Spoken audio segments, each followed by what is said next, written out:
Okay, so my idea was to make a rambling, meandering video about video games specifically because I feel like I do talk about video games specifically. Like I talk about Mario 64 and I talk about Donkey Kong Country or something like that.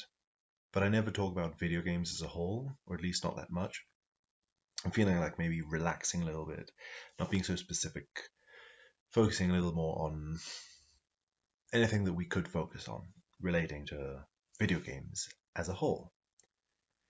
And the first thing that comes to my mind is monkeys, because I have been thinking about monkeys in video games recently. I suppose the role of something like Super Monkey Ball in relationship with Donkey Kong, the way that that trope speaks to me in some way.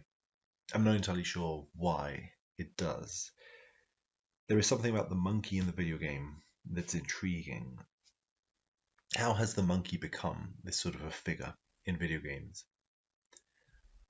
I think one way is simply because it is part of our use of animals in video games, and I guess specifically anthropomorphicized animals of some kind. This seems to be common in video games.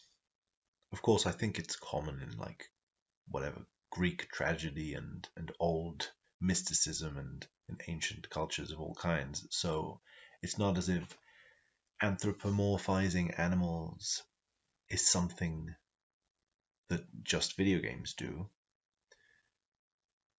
But I do think that around that time in the 90s ish, around the sort of era that I like in video games, something happened where something happened thematically, where the theme of animals entered into consciousness in a specific way, I think.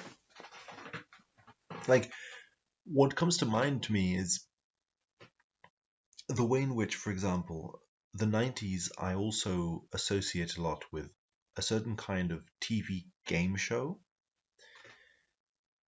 which emphasized punishments that had to do with goo and goop. I know that I think even shows like, I may be wrong, but shows like Doug or Rugrats or things like that had this feeling to them where the design, Nickelodeon's design, right, was about splattering paint, ink, or some sort of material splattering against the screen, or also this thing of splattering stuff falling on the player or the participant of some sort of a game. That seems very like primordial to me. It seems to evoke a primordial goo, the goo of mm, the goo of physical processes and nature. Slime. Slime is something fungal and old and ancient in some way that is not technological, it's not mechanical, and it's not hard edges, it's soft.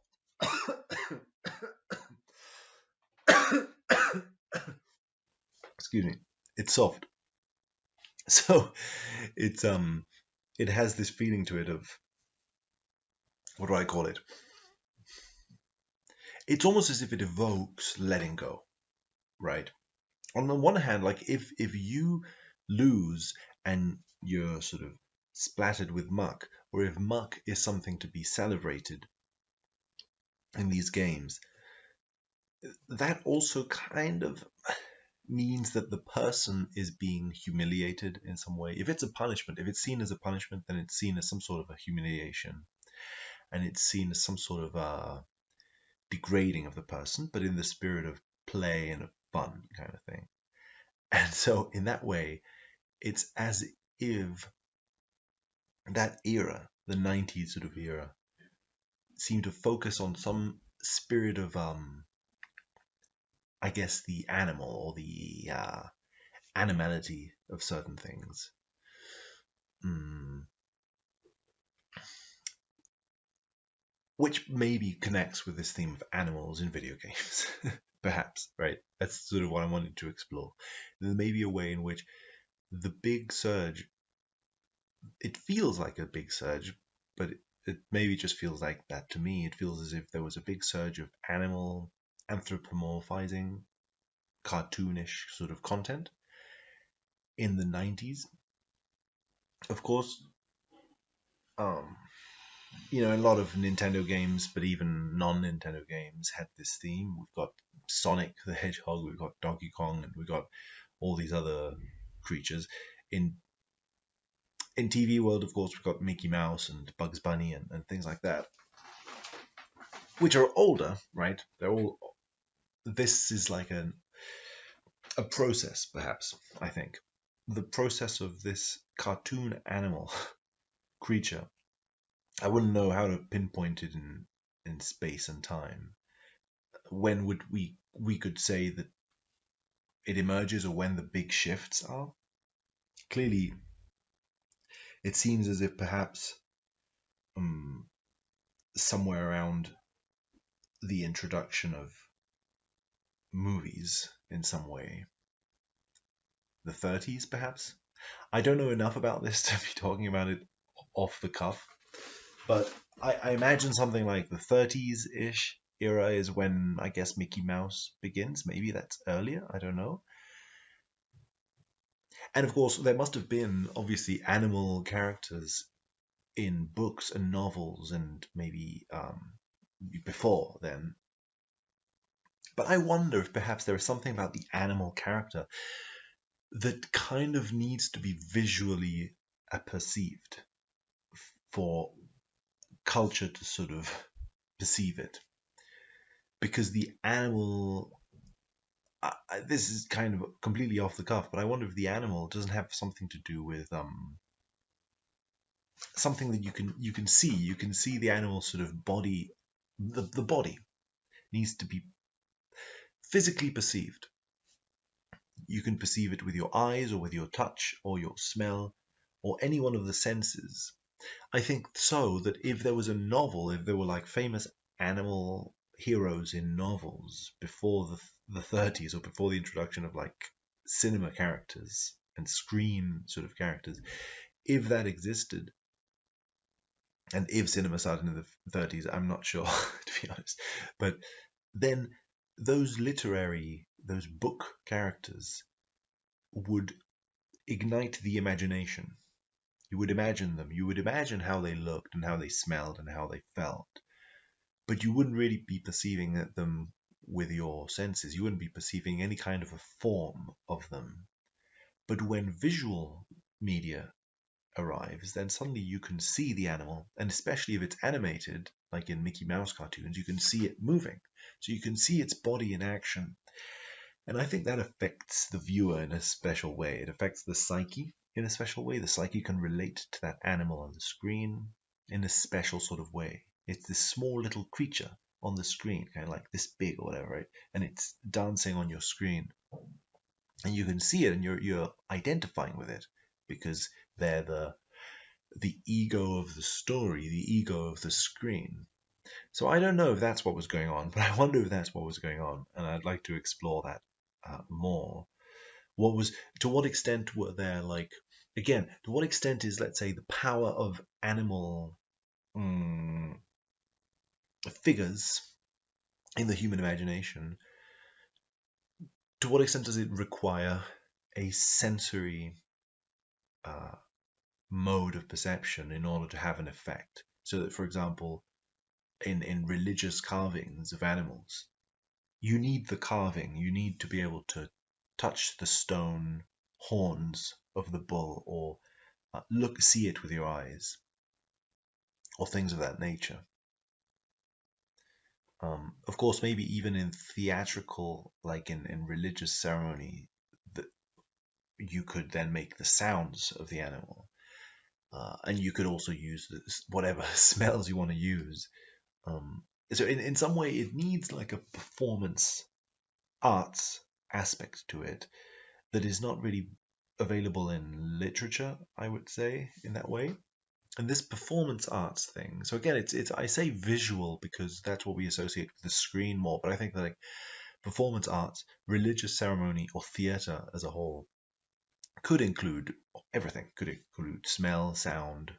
Um, you know, depends on how intensely the audience is partaking of the performance in some way. And of course, in a that's why the more intensely the audience partakes of it, the more it seems to have the shape of a ritual and some sort of a mystical ritual where there is almost very little distinction between audience and performer. And that would be the point at which the senses would be the most stimulated. But then when you bring that back, you can get back to the screen, and the screen seems to show something about culture that we're comfortable with. Clearly, we seem to be living in a world where screens have taken on an important role, and that's a primarily visual sort of medium. Of course, screens can be used without access to the visual medium. You could listen to content on screens, and you could, access it in other ways. But it it seems as if our culture seems to have some obsession with uh, screens, let's say, for lack of a better word, and the animal symbolism. See, that's why I'm kind of intrigued, because I wonder. I would like to know more about religious ceremony in everywhere in different parts of the world. How religious ceremony. I always felt religious ceremony had some sort of connection with performance at some level. It seems like that's a common theme. Performance, and therefore performing as an animal or as someone else, very often as something that isn't necessarily human. That's what gives it its sort of religious or supernatural content. And so taking on the form of an animal has an interesting, I think, resonance perhaps for humans. When we take the form of an animal, especially an animal that's slightly spiritual, as an anthropomorphic animal, an anthropomorphic animal like Mickey Mouse, we recognize that it's a little rat or something, but we also recognize that it's something else. It's a person. That mix of person and what we consider to be animal, like we tend to see culturally animals as something like different from humans. Again, this it depends on each individual's sort of opinion, but I'm not speaking so much of individual perspectives as of, I think, a general cultural narrative, let's say, or cultural view of things, in which we tend to associate like humans are on some sort of a pinnacle and animals are like below, right? We tend to see things that way. So there's a double-edged kind of game, because if you give humanness or personhood to everything that you consider to be below you, the mucky depths of nature and animals, then you're also kind of saying animals are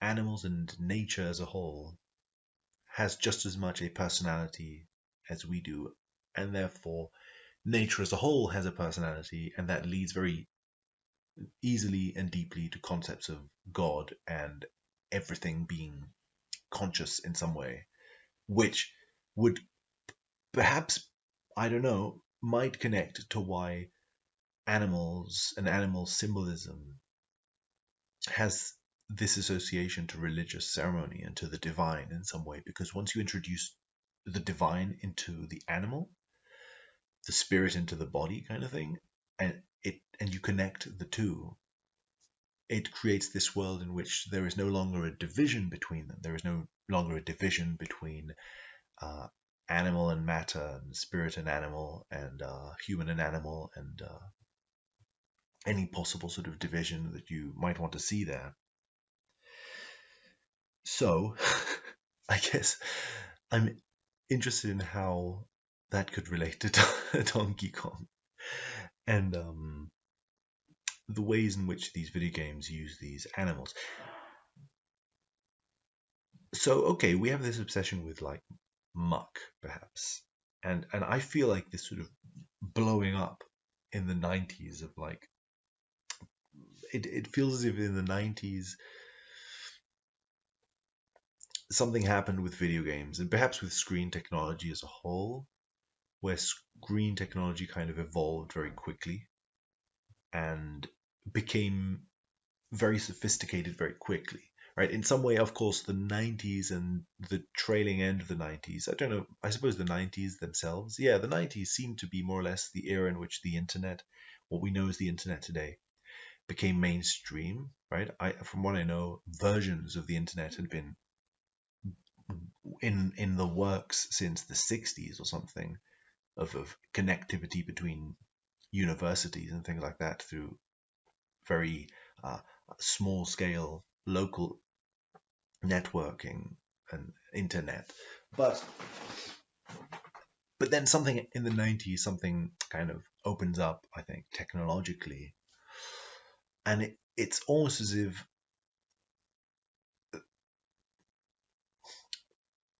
that sort of imagine what I imagine from that is that there is some connection between that and the whole animality of that era, the Bugs Bunny sort of anthropomorphization of animals at that big scale. Because again, perhaps if the animal is something that needs to be visual or sensory in some way, and if that had emerged through screen technology at a grand scale, through Mickey Mouse and other people like that, then if there was some sort of interconnection between screens and animals, the more intense the screen technology becomes or became, the more intense the anthropomorphization of animals. In some way, you could say, and this kind of is interesting because it leads to today and our relationship today to artificial intelligence and things like that, is that, of course, I think from what I can tell from reading about that era and the thoughts of that era, artificial intelligence, virtual reality were all sort of horizons on the mind. They were all in the mind of people at that time because it awoke the imagination that way, right? You see that you can do these things with computers and screens, and you think, oh, what could I do? What could potentially happen in the future with this? And I think that the idea of, as is, this is very present, of course, in movies. I mean, earlier movies, right? Like The Terminator, and the idea of technology gaining control of itself, uh, Blade Runner, and so on. Philip K. Dick's stories and everything. Of course, those are much earlier, but the idea that it feels as if that is almost like the same idea as the animal idea. It's something that we don't consider to be human, be it an animal, be it a machine. Let's say a body, a machine body, an animal body that we don't consider to be as pure and filled with life and as ours is, right? Suddenly seeming to be filled with more life than we would have accounted for probably awakens in the mind this idea of, oh, something that wasn't alive is coming alive, kind of thing, right? And that dissolves distinctions between what we consider to be alive and not, and so on, which has this sort of maybe association to the animal as great religious hero, an animal that embarks on a religious quest, as a lot of these video games in some way are. I say religious in the sense of they're embarking on some sort of a quest for wholeness and a heroic kind of relationship to some goal. I mean, right, for Donkey Kong, it's recovering his banana pile or whatever. And I think for Monkey Ball Guy, it's something similar. Yeah, I can't really argue here exactly why I think these are mythological quests, but I think that they partake of a lot of the common elements of storytelling, especially of children's storytelling, because a lot of these games have a lot of elements of like fairy tales to them, right? There's an evil witch that has stormed the land, and you need to reclaim the lost treasure from the evil witch. These are common themes from storytelling. and that sort of storytelling is very dreamlike and is of the same substratum as mythological tales are, right? Big quests that are very um, vague in their themes. There's a vague kind of evil thing that you need to overcome. There's a vague kind of treasure that you're not quite sure why it's that great, but it's nice and it has this sort of luminosity to it. It is shininess. A lot of things in video games have that character to them, like big golden keys. You don't know why you like them, but you like them. There's something sort of special about them, mystical in some way. You don't know, like, you don't know why you like the big golden key. Is it because it's floating around? That gives it a special, interesting character, right? It's scary when a key is floating around, or a golden coin. A golden coin in a lot of games is just floating around. Is it the change of scale, right? A golden coin this big is obviously too big for you to be able to carry, and yet you do seem to be able to carry many of them. And not only that, but you seem to also be just purely symbiotically kind of relating to the coin, where you touch the coin as the video game character and you fuse with it. You just bloop, absorb the coin. The way in which sometimes coins and things like that give you life, as if your relationship to material objects in video games seems to have some connection with your life and with your living. In a sense, video games have this theme to them of where the material and the soul get fused together. Things that we would consider purely material seem to have something to do with the soul and the psyche of the characters. And so perhaps this fuses in with the theme of the animal. The animal as something that we can relate to, right? Us relating to the animal and the animal relating to us, and a breaking down of barriers between the human and the non-human, or the human and the animal, the immaterial, the purely material, whatever you want to say, the computer. This, yeah, some sort of a breaking down of barriers of that kind. And so the thing is that then this is clearly very typical of platforming games, I would say.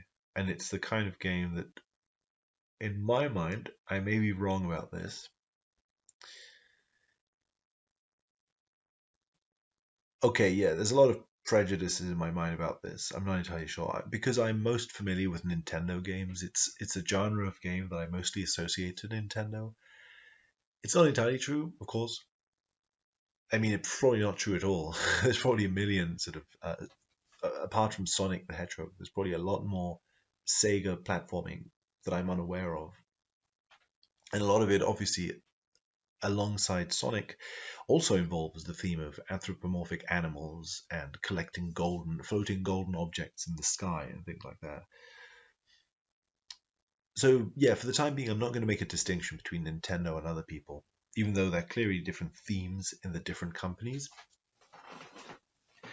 But maybe more so a distinction between what would popularly be considered uh, childlike video games, games with childlike mystery, like again the kind of games where you do have floating jewels and so on.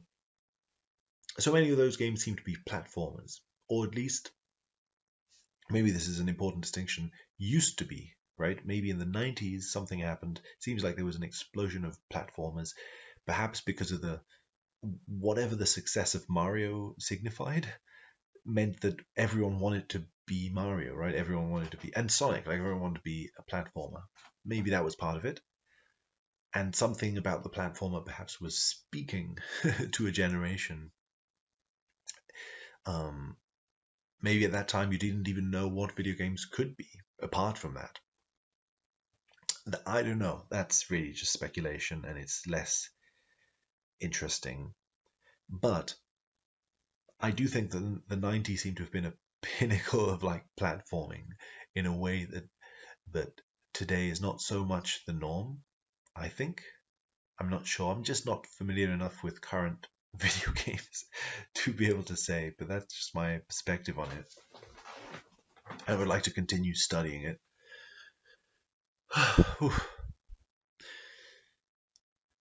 It's nice to speak about these things in general. I never speak about this in general, I always go straight into the video games and look at them.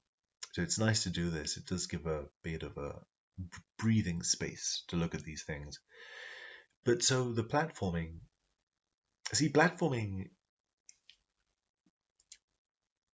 in distinction to like first person shooters and even RPGs, an RPG has magic in it very often. But the magic, what's the difference, right? There is magic in platforming as well, because we've got floating platforms to begin with. What is that? Why is there a floating set of bricks in the middle of the sky? What's that distinction between sky and matter in the platforming? Why do things float? Why do coins float? Right? Why are there faces everywhere? In some way, mushrooms have little faces. Everything has a little face. Not everywhere, not all video games, but such things as that. Those elements in Mario games are not really like explained. They're not really part of the lore of the game. Whereas I think that in an RPG, traditionally, there's this association to like fantasy storytelling where probably every single magical element in the game is at least referenced. It may not be explained, it may remain a mystery in the game, but it's as if the characters in the game are aware that this thing happens and that it's slightly mystical. Like if in an RPG game there's a floating ball of light in the sky, you may talk to a townsperson in the town who tells you, oh yeah, that floating ball of light has always been there. It's very mysterious. And we don't know what it is. But at least the villagers are aware that there is something that is a mystery. And it's different from things, or at least they're aware of it. Platformers don't have that sort of awareness, I think, generally. So there's no story, right? There's no story to give some sort of a backdrop to that magic. If things float in the sky, that's just the way it is. It almost seems like a Picasso painting or something. It's like, yeah, we're depicting things in a slightly slanted way because this is how we're depicting them. But hey, what's that? I mean, it's just the way we're depicting a banana in this game, right? This is the way we depict coins in this game. Just get used to it. The coins are big and they float. It's as if it has a cubist element to it, where you're seeing things that generally are just okay. They're normal. Sure, there's mushrooms with faces in them, but that's just the thing that happens in this game. There's a naturalism or a naturality about it and about the things that are happening, which goes together with the platformer, I think, as a theme, because platformers tend to be precisely constructions. It's a big construction of levels and levels that connect to other levels, and you get, after you've unlocked one level, two new pathways unlock, and if you cross this platform, you can jump to this other area and cross a ladder. It's very machine-like in some way. It's this sort of unfolding machine that connects, pieces connect to other pieces that connect to other pieces, kind of thing, in a very material kind of way. And that gives it this sort of character of, there's very little story. There's no need for a story practically, because it's a very material form of game. But it's a material form of game where the materiality, the rules with which matter works in that game, are somehow not the same. They're different from the rules that we're used to. So it feels almost as if what gives them their magic or their spirituality is not necessarily that they're magic or they're spiritual, but that they're very different from our world. It's like seeing a version of our world that's very different and that's operating under very different rules, but still just a kind of naturalistic sort of world, where this sort of stuff kind of happens and exists in some way. It's like just seeing a mirror of matter. You're seeing matter in a mirror, and you're seeing, oh, that's how bricks kind of look like when they're in the sky, or you can, again, like with a painting or something. It's like a way of studying matter. What is a brick? When you go from an ice level to a fire level, you're exploring fire, then you're exploring ice. You're relating to all sorts of different feelings and experiences that these things could have. When you're on ice, you're sliding. When you're on fire, you have to be careful because you might get burnt. And we recognize these things viscerally because we have very often gotten, like, we've noticed how hot fire can be. We've noticed how slippery ice can be. So it's easy to identify with the characters and with the mysteries that they're encountering, because the mysteries they're encountering are very similar to our own. They're just exaggerated, again, in a cartoon-like way, in an exaggerated cartoon that lets you see them through a different lens, and also experience them all at once. Like, you're seeing ice, then you're seeing fire, then you're seeing grass, then you're seeing mountain. And that kind of puts the psyche into a strange overdrive, I think, that maybe is why they're generally popular with children, or why they're considered to be childish video games, because they have this sort of slightly like overdrive mode, an overdrive imagination, where you can imagine this and this and this and this, and there's like an enormous pleasure in pure exploration and playfulness, the playfulness of jumping around and moving around, and I jump here, then I grab onto this, and then I grab onto that, right? And that's the pure playfulness. Whereas, for example, a point and click video game, which is more of a mystery video game or something, has this pleasure of figuring things out and thinking, and what's the connection between this and this. An RPG has this element to it, and also a slightly more historical concept of, there's this war with this kingdom and we need to win, and then you need to have like a story in your head as you're playing it. There's more of a narrative element to it. And obviously a first person shooter also has more to do with like aim and something to do with focus, and so on and so on, right? The different forms of video games have these different forms. I think that perhaps platformer is the one that adapts itself the closest to a certain concept of play, of just physical childish childhood sort of play, where you're grabbing onto things, and the play doesn't even have that much to do with like defeating an enemy. Very often an enemy in these games is a sort of platform. You just need to jump on the enemy at a specific moment and in a specific way, almost as if the enemy were a mechanism. The enemy will, it moves 3 times, then it reveals a special weak spot, and then it twirls around. It's like you're interacting with a button, or a structure that you can touch and see its repetitive movements, figure out how it works in a mechanistic kind of way, and then beat it. The strategy has mostly to do with figuring out how the physical world works and how you can interact with that world, which seems to be a very childhood-y kind of concern, perhaps, of learning how the world works at that level of just your body in the world, interacting with the world in whatever way you can, and with your senses and with everything you want.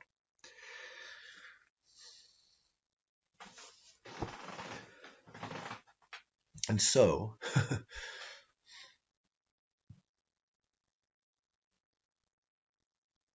yeah, it's hard to know what to say about this other than that.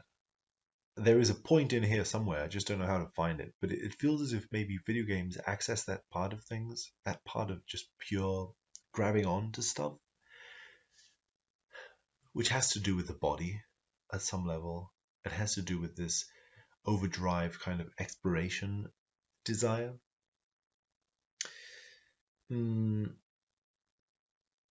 That's something I want to explore more. My mind's kind of blanking now. I feel like I've just gotten myself so much into my own body talking about this that my mind isn't there anymore. I'm just sort of body at the moment. And platformers have that aspect to them, right? There's just this enjoyment of navigating space, but it's a space that comes alive at some level because you're seeing the ways in which the space is manufactured in order to heal you or to hurt you or to, you navigate it in different ways. Also, this exaggerated character, yeah, that's the thing, this exaggerated character of the world where you're experiencing a lot of different physical sensations that you can have in the world, being burnt or being cold and slipping, falling down, jumping, in such an exaggerated, condensed way, gives it the character almost of being the world, but at a higher dimension. Like it's the world as you know it, but it's spinning at a higher kind of dimension in some way. You're seeing more examples of phenomena per second than you usually do. And that's interesting. That definitely has to do with the imagination as well. Because in dreams, in the imagination, you can very often have these experiences of, now I'm fantasizing that I'm in a great desert. Now I'm fantasizing that I'm in the sky. Now I'm fantasizing that I'm here or there. And the mind can go to all these different physical locations very quickly, much more quickly than the body could. And video games seem to adapt themselves to that desire of the mind to navigate space. It's like, yes, it's the mind. It's purely the mind. It's purely the imagination projected onto the screen, but it's only about navigating space and matter. So it's using the mind in a way that's relating to space specifically, space and matter, I mean. Anyway, and of course, what relationship that had to the 90s? Perhaps it had to do with the growth of technology, meant that something about technology itself and the ways in which matter, therefore, could transform into new forms of mind was a big, like, cultural unconscious concern. And so the pure exploration of matter through the imagination was a bigger concern at that time, maybe, than other kind of things that video games could do. And maybe it's just a obviously there's a possibility of it being a structural issue, that video games at that time could do very little more other than that, other than platforming. It's not true, right? There's always been RPGs and other kinds of things. So I wonder why I get that impression. But yeah.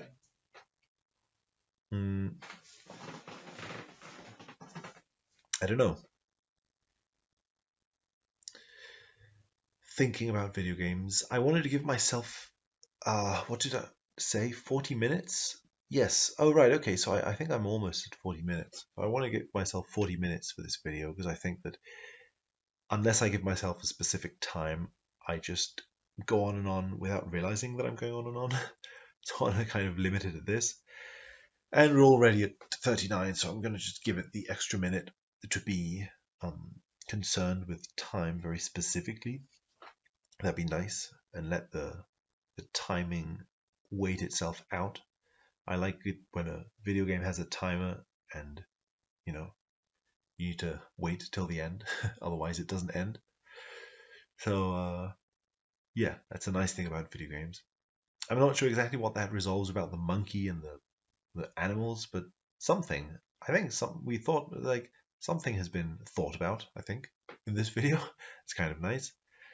I'm excited about that, and I'm thinking more about these themes and the connection to religion and structure, the way structure plays into this, the way platforms themselves are a different form of structure that's happening in the screen in a specific way, what connection that has to Yeah, our experience. Okay, bye.